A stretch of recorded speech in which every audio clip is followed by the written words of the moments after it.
Madhya Pradesh police आरक्षक भर्ती solve paper.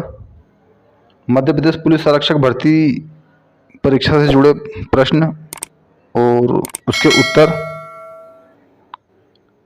सामान्य ज्ञान एवं तार्किक ज्ञान। देखिए, बहुत से क्वेश्चन ऐसे हैं जो आपके नॉलेज में नहीं होंगे, तो वीडियो को स्किप ना करें और जुड़े रहें हमारे साथ। देखिए, इस टाइप के जो क्वेश्चन हैं वो जो भी प्रतियोगिता परीक्षा होती है उनमें आना तो ठीक है, पर हमारे ये सामान्य ज्ञान को, जो जीके को काफ़ी स्ट्रॉन्ग करते हैं। तो अब मैं एक थोड़ा ट्रिक भी बताऊंगा आपको कि किस तरह से कभी कभी आंसर को क्वेश्चन बना के और क्वेश्चन को आंसर बना के हमारे सामने में रख दिया जाता है। पहला क्वेश्चन है, स्वराज्य मेरा जन्मसिद्ध अधिकार है और मैं इसे प्राप्त करूंगा, यह नारा किसने दिया था? तो हम सभी जानते हैं बाल गंगाधर तिलक ने। अब कभी कभी क्या होता है कि आंसर जो है कि बाल गंगाधर तिलक का क्या नारा था, बाल गंगाधर तिलक का क्या नारा था? तो उनका नारा था, स्वराज्य मेरा जन्मसिद्ध अधिकार है और मैं इसे प्राप्त करूंगा। जीवन कष्टों और दुखों से भरा है, यह कथन है किसका है? भगवान बुद्ध का। अब कई अधिकांश ये भी हो सकता है कि उत्तर को प्रश्न बनाकर पेश कर दें कि भगवान बुद्ध का कथन क्या था। तो भगवान बुद्ध का कथन था कि जीवन कष्टों और दुखों से भरा है। भारत में किसी राज्य की प्रथम महिला मुख्यमंत्री थीं? तो सही उत्तर इसका सुचिता कृपलानी। सुचिता कृपलानी जो है किसी राज्य की प्रथम महिला मुख्यमंत्री थीं। अब ये भी पूछ सकते हैं कि सुचिता कृपलानी किस राज्य की पहली महिला मुख्यमंत्री थी? तो सही उत्तर उत्तर प्रदेश। स्वामी विवेकानंद का जन्म कब हुआ? 12 जनवरी 1863 में। देखिए, जितना क्वेश्चन पूछा जाए उतने जवाब देना है। एक आपके नॉलेज के लिए बता दिया है मैंने। उसका रीज़न ये है कि कई बार वन लाइनर प्रश्न होते हैं जिनके जो अंक हैं, जो नंबर हैं, वो डिसाइड रहते हैं, निर्धारित रहते हैं। अब जो पूछा गया उससे ज़्यादा हम बता रहे हैं। एग्जाम्पल दैट हमसे पूछा गया, भारत में पहली मेट्रो रेल किस शहर में चली थी? तो सही इसका जवाब है कोलकाता में। अब यदि पूछा जाए कि कोलकाता में सबसे पहले जो ट्रेन के बारे में, तो हम बताएंगे। अब हमसे सिर्फ उसने ये पूछा कि किस शहर में चली थी, सीधी सी बात है कोलकाता में। यदि इसके बाद हमें नंबर दिए जा रहे हैं तो फिर हम उसका जवाब भी देंगे, जो हमसे और यदि पूछा जाए तो। अब अगला क्वेश्चन है, मैसूर का टाइगर किसे कहा गया है? मैसूर का टाइगर किसे कहा गया है? तो सही जवाब है टीपू सुल्तान को। अब हमसे सवाल ये भी पूछ सकते हैं कि टीपू सुल्तान को क्या उपाधि मिली है? तो टीपू सुल्तान को उपाधि मिली है मैसूर का टाइगर। मैसूर का टाइगर की उपाधि टीपू सुल्तान को मिली है। या टीपू सुल्तान को क्या उपाधि मिली है? तो मैसूर का टाइगर। आर्य समाज के संस्थापक कौन थे? तो स्वामी दयानंद सरस्वती। स्वामी दयानंद सरस्वती किस समाज के संस्थापक थे? आर्य समाज के संस्थापक थे। आर्य समाज के संस्थापक कौन थे? स्वामी दयानंद सरस्वती थे। तो यहाँ पर एक ही टाइम में दो जो प्रश्न है वो भी तैयार हो रहे हैं, दो उसके उत्तर भी आपके साथों साथ तैयार हो रहे हैं। कथकली नृत्य किस राज्य से है? तो केरल से। अब केरल का जो पारंपरिक लोग जो मशहूर नृत्य है कौन सा है? कथकली है। अब सेंटीग्रेड एवं फ़ारेनहाइट पैमाने में एक समान प्रदर्शित होता है, क्या होता है? 40 डिग्री, 40 डिग्री जो है ना, वो सेंटीग्रेड और फ़ारेनहाइट दोनों पर सेम प्रदर्शित होता है। भारत की सबसे ऊंची पर्वत चोटी है? भारत की सबसे ऊंची पर्वत चोटी है K2। अब यदि आपसे मैं डायरेक्टली पूछता कि भारत की सबसे ऊंची पर्वत चोटी कौन सी है, तो अधिकांश बच्चे ये जवाब देते हैं माउंट एवरेस्ट। भारत की जबकि सबसे ऊंची जो पर्वत चोटी है वो K2। अब ये बात को ध्यान रखिए, आपसे पूछ लिया जाए कि K2 कहाँ की सबसे ऊंची चोटी है, तो भारत की सबसे ऊंची पर्वत चोटी है। या भारत की सबसे ऊंची पर्वत चोटी कौन सी है? तो K2 है। मध्य प्रदेश के दक्षिण में कौन सा राज्य है? तो महाराष्ट्र। मध्य प्रदेश के दक्षिण में महाराष्ट्र राज्य है। हमें जो सही उत्तर है वो याद करने हैं। अब इसके बाद वो इस टाइप के जो क्वेश्चन हैं वो कितने घूम के आए, पर हमको जो सही उत्तर पता रहेगा तो हम कंफ्यूज नहीं होंगे। मध्य प्रदेश के दक्षिण में कौन सा राज्य है? तो महाराष्ट्र है। अब इस क्वेश्चन जो है, इस क्वेश्चन को इन्होंने बोल दिया कि वो कौन सा राज्य है, वो कौन सा राज्य है जो मध्य प्रदेश के कहीं सटा हुआ नहीं है, तो फिर आपको उस कंडीशन में भी देखना है कौन कौन से ऑप्शन है, उसका सही उत्तर क्या है। मध्य प्रदेश की कौन सी नदी गुजरात और महाराष्ट्र से होकर गुजरती है? मध्य प्रदेश की कौन सी नदी गुजरात से और महाराष्ट्र से होकर गुजरती है? बहुत ही अच्छा प्रश्न है। इसका सही उत्तर है नर्मदा। नर्मदा नदी मध्य प्रदेश में 87%, एमपी में, मतलब मध्य प्रदेश में 87%, उसके बाद गुजरात में 11.5%, 11.5%, एंड महाराष्ट्र में 1.5, 1.5। तो इतना जो हिस्सा है वो राज्यों को से होकर गुजरता है।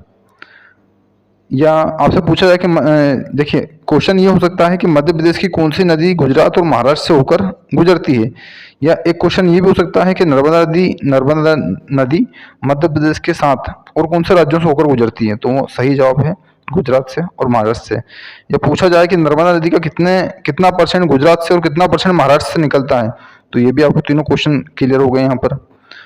अब मध्य प्रदेश का राज्य पशु है क्या है? बारहसिंगा।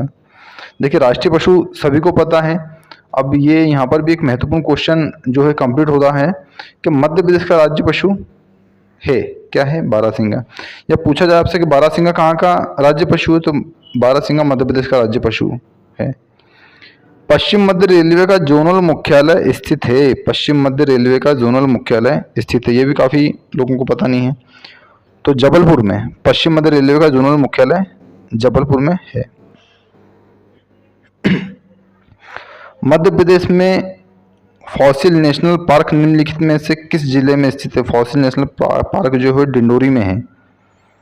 फॉसिल नेशनल पार्क जो है डिंडोरी में है। अब मध्य प्रदेश में लोकसभा कितनी सीटें हैं? तो 29। मध्य प्रदेश में लोकसभा की 29 सीटें हैं। सांची स्तूप किस राजा ने बनवाया था? सांची स्तूप जो है अशोक महान। अब अगला प्रश्न है, मध्य प्रदेश में यूनेस्को द्वारा कितने स्थलों को विश्व पैतृक स्थल घोषित किया गया है? यूनेस्को द्वारा कितने स्थलों को विश्व पैतृक स्थल घोषित किया गया है? तो सही उत्तर है इसका 3। सोन नदी पर कौन सा बांध बनाया गया है? तो सोन नदी पर बेन सागर बांध बनाया गया है। या एक क्वेश्चन इसको पलट के पूछा जा सकता है कि बेन सागर बांध किस नदी पर बनाया गया है? तो सोन नदी पर। बेन सागर बांध सोन नदी पर बनाया गया है। एक ड्रॉप क्वेश्चन नेक्स्ट, ब्राजील का राष्ट्रीय खेल कौन सा है? ब्राजील का राष्ट्रीय खेल कौन सा है? तो ब्राजील का राष्ट्रीय खेल है फुटबॉल।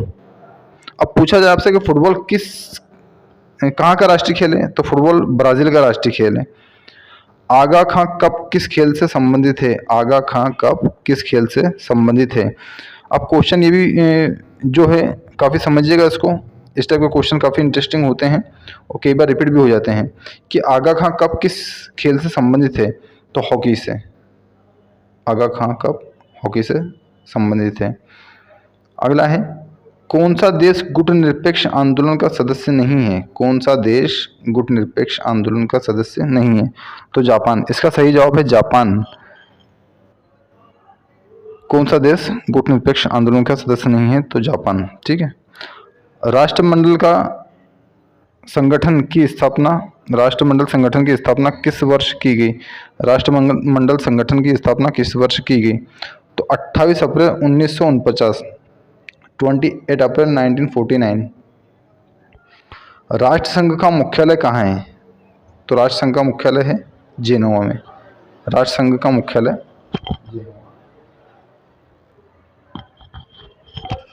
तो राष्ट्रसंघ का मुख्यालय जेनेवा में है। अब यहाँ पर हमसे जितना पूछा गया है उतने का जवाब देना है जेनेवा में। ये हालांकि एक नॉलेज के लिख दिया है कि इसकी स्थापना 28 जून 1919 को हुई थी और मुख्यालय जेनेवा में। जबकि हमसे पूछा गया कि राष्ट्रसंघ का मुख्यालय कहाँ है, तो जेनेवा। द इनसाइडर नामक पुस्तक की रचना किसने की थी? तो सही उत्तर है पीवी नरसिम्हा राव ने। द इनसाइडर नामक पुस्तक की रचना किसने की थी? पीवी नरसिम्हा राव ने। बुद्ध चरितम नामक पुस्तक की रचना किसने की थी? अशु घोष ने। बुद्ध चरितम नामक पुस्तक की रचना किसने की थी? तो अशु घोष जी ने इसकी रचना की थी। ऑस्कर पुरस्कार किस क्षेत्र में योगदान दिया जाता है? फिल्म जगत में। ऑस्कर पुरस्कार किस क्षेत्र में योगदान दिया जाता था? फिल्म जगत में। अब फिल्म जगत के में दिया जाता तो सिर्फ इतना ही लिखना है। अब 1 नंबर का क्वेश्चन, 2 नंबर का क्वेश्चन, जो भी आने वाला है, अब हमसे पूछा कुछ गया और हम बता कुछ रहे हैं।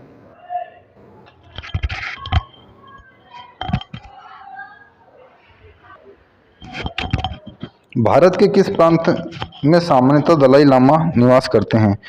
तो सही उत्तर इसका हिमाचल प्रदेश। हिमाचल प्रदेश में दलाई लामा जो है ना, वो सामान्यतः निवास करते हैं। मौर्य वंश के अंतिम शासक बृहद्रथ का वध किसने किया था? तो पुष्यमित्र शुंग ने। अब जो पुष्यमित्र शुंग थे, वो मौर्य वंश के जो शासक थे बृहद्रथ, उनके सेनापति थे, और उन्होंने ही जो शासक थे उनको वध कर दिया था। भारतीय राष्ट्रीय कांग्रेस का प्रथम अध्यक्ष कौन था? ये काफ़ी महत्वपूर्ण क्वेश्चन है। तो व्योमेश चंद्र बनर्जी हैं जो भारतीय राष्ट्रीय कांग्रेस के प्रथम अध्यक्ष थे। अब अगला क्वेश्चन है कि 9 दिसंबर 1946 को संविधान सभा का अस्थायी सदस्य किसे बनाया गया था? तो सच्चिदानंद सिन्हा को 9 दिसंबर 1946 को संविधान सभा का अस्थायी सदस्य बनाया गया था। किस वर्ष लखनऊ समझौते पर हस्ताक्षर किए गए? तो 1916 में। अंतरा किस देश की न्यूज एजेंसी है? तो इंडोनेशिया। काफी इंपोर्टेंट क्वेश्चन है। अंतरा किस देश की न्यूज एजेंसी है? तो इंडोनेशिया की। स्वतंत्र भारत का पहला गवर्नर जनरल कौन था? Lord Mountbatten. स्वतंत्र भारत के पहले गवर्नर जनरल जो थे, लॉर्ड। किस देश में सर्वाधिक सहकारी संस्थाएं हैं? बहुत ही महत्वपूर्ण प्रश्न है कि किस देश में सर्वाधिक सहकारी संस्थाएं हैं? तो चीन में। सही जवाब है इसका चीन में। राष्ट्रीय कृषि बीमा योजना कब प्रारंभ की गई? तो 1999 में। राष्ट्रीय कृषि बीमा योजना कब प्रारंभ की गई? तो 1999। मध्य प्रदेश में सिक्योरिटी पेपर मिल कहाँ है? तो होशंगाबाद में है। होशंगाबाद में मध्य प्रदेश में जो होशंगाबाद है वहाँ पर सिक्योरिटी पेपर मिल है। मध्य प्रदेश के किस शहर में रूप सिंह स्टेडियम है? तो सही उत्तर ग्वालियर में। रूप सिंह स्टेडियम कहाँ है? तो ग्वालियर में है। शंकर गांधर्व महाविद्यालय मध्य प्रदेश के किस जिले में है? तो ग्वालियर में। शंकर गांधर्व महाविद्यालय मध्य प्रदेश के ग्वालियर जिले में है। मध्य प्रदेश लोकायुक्त अधिनियम किस वर्ष विधानसभा ने पारित किया? तो 1981। ठोस का सीधा वाष्प में बदलना क्या कहलाता है? तो ठोस का सीधे वाष्प में बदलने की जो प्रक्रिया होती है उसे उदरोपातन कहते हैं। उदरोपातन प्रक्रिया जो होती है उससे जो ठोस है वो डायरेक्ट वाष्प में बदल जाता है। रानी अवंतीबाई बांध की लंबाई कितनी है? तो 483 मीटर। महेश्वर परियोजना बांध की ऊंचाई कितनी है? तो 3170। महेश्वर परियोजना बांध बहुत लंबा बांध है, काफ़ी लंबाई है इसकी, 3170 मीटर। देश में प्रथम। अब मध्य प्रदेश किन किन पॉइंट पर देश में प्रथम स्थान प्राप्त कर रखा है? तो मध्य प्रदेश में बाघों की संख्या सबसे अधिक है। बाघों की जो संख्या है मध्य प्रदेश में सबसे अधिक है। हीरा उत्पादन में प्रदेश का पहला स्थान प्राप्त है। हीरा उत्पादन में मध्य प्रदेश को पहला स्थान प्राप्त है। विश्व का सबसे बड़ा सौर ऊर्जा संयंत्र भोपाल में। विश्व का सबसे बड़ा सौर ऊर्जा संयंत्र भोपाल में है। गो हत्या सबसे पहले मध्य प्रदेश में बंद हुई। देखिए, विश्व का सबसे बड़ा सौर ऊर्जा संयंत्र भोपाल में, कितने आश्चर्य की और गौरव की बात है ये। बिजली बोर्ड का गठन सर्वप्रथम मध्य प्रदेश में हुआ। बिजली बोर्ड का गठन सर्वप्रथम मध्य प्रदेश में हुआ। सर्वाधिक परती भूमि मध्य प्रदेश में। सर्वाधिक परत की जो भूमि, परत बाय परत जो है वो मध्य प्रदेश में है। मानव विकास रिपोर्ट सर्वप्रथम मध्य प्रदेश ने जारी की। मानव विकास रिपोर्ट जो है वो सर्वप्रथम मध्य प्रदेश ने जारी की। मैग्नीज उत्पादन में प्रदेश का प्रथम स्थान है। बेरोजगारी भत्ता सर्वप्रथम प्रदेश ने देना शुरू किया। भारत का पहला विकलांग पुनर्वास केंद्र जबलपुर में है। देखिए, कितने गौरव की, कितना आश्चर्य की बात है कि भारत का पहला विकलांग पुनर्वास केंद्र जबलपुर में है, मध्य प्रदेश के जबलपुर में है। मध्य प्रदेश लोक सेवाओं में गारंटी देने वाला प्रथम राज्य है। मध्य प्रदेश लोक सेवाओं में गारंटी देने वाला प्रथम राज्य है। पंचायत स्तर पर पंचों एवं सरपंचों को जनता द्वारा हटाने का अधिकार सर्वप्रथम एमपी में दिया गया। सतपुड़ा टाइगर रिजर्व बाघों का डीएनए टेस्ट करने वाला देश का पहला राज्य है। बड़े ही गौरव की बात कि सतपुड़ा टाइगर रिजर्व जो है बाघों का डीएनए टेस्ट करने वाला देश का पहला राज्य है। आईएएस अफसरों की संपत्ति सार्वजनिक करने वाला पहला राज्य मध्य प्रदेश है। आईएएस जो ऑफिसर होते हैं उनकी संपत्ति सार्वजनिक करने वाला जो है राज्य, पहला राज्य मध्य प्रदेश है। महाविद्यालयों में सेमेस्टर प्रणाली लागू करने वाला देश का पहला राज्य मध्य प्रदेश है। सबसे पहले जो सेमेस्टर प्रणाली महाविद्यालयों में लागू की थी वो मध्य प्रदेश में की गई थी। मध्य प्रदेश ने सर्वप्रथम 73वें संविधान संशोधन के तहत सन 1993 में पंचायती राज लागू किया। विश्व में उज्जैन एकमात्र स्थान है जहां 21 जून को सूर्य 90 डिग्री पर लंबवत होता है। विश्व में उज्जैन एकमात्र ऐसा स्थान है जहां पर 21 जून को सूर्य 90 डिग्री पर लंबवत होता है। प्रदेश ने सर्वप्रथम साइबर ट्रेजरी प्रशासन शुरू किया। प्रदेश ने जो है सर्वप्रथम साइबर ट्रेजरी प्रशासन शुरू किया। वनों का राष्ट्रीयकरण सर्वप्रथम मध्य प्रदेश ने किया। वनों का जो है राष्ट्रीयकरण सर्वप्रथम मध्य प्रदेश ने किया। देश में सर्वप्रथम महिला नीति मध्य प्रदेश ने बनाई। सर्वप्रथम महिला नीति जो है मध्य प्रदेश में बनाई। जबलपुर में देश का पहला रत्न परिष्करण केंद्र स्थापित किया गया। जबलपुर में देश का पहला रत्न परिष्करण केंद्र स्थापित किया गया। ये काफ़ी गौरव की बातें हैं। और इससे जुड़ी जो पुलिस आरक्षक भर्ती परीक्षा जुड़े बहुत से और प्रश्न हैं, बहुत से और उत्तर हैं। तो आप जुड़े रहिए हमारे साथ। एक और वीडियो इस पर बनेगा जिसमें हम तार्किक ज्ञान के बारे में सीखेंगे। जो पुलिस आरक्षक भर्ती परीक्षा से जुड़े प्रश्न हैं वो किस तरह के प्रश्न होते हैं या किस तरह से उसे सॉल्व किया जाता है, सीरीज़ है या पज़ल है, जो भी हैं उसके बारे में काफ़ी डिटेल से हम पढ़ेंगे। और इन्हें आप एक बार रीडिंग लगाइए, ये काफ़ी उपयोगी साबित होंगे आपके लिए।